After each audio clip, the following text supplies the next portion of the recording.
আজকে রেসিপি ঘুগনি পনির।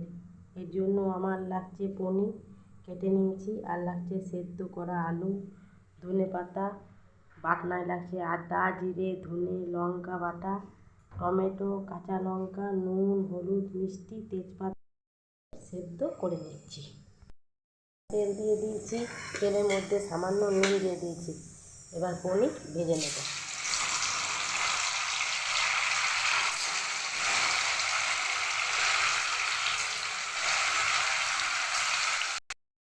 ভাজা হয়ে গেছে, এবার তুলে নেব।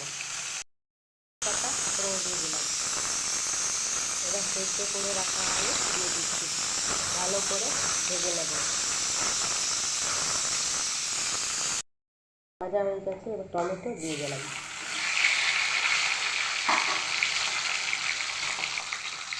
এবার নুন, হলুদ, মিষ্টি আর বেটে রাখা মশলা দিয়ে দিচ্ছি, ভালো করে কষে নেব।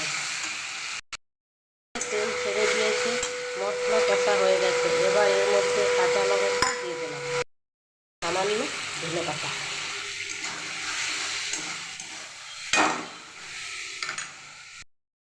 করে রাখা মতো দিয়ে দিচ্ছি। মধ্যে ভেজে রাখা পনির আর ধনেপাতা কুচি দিয়ে দিচ্ছি।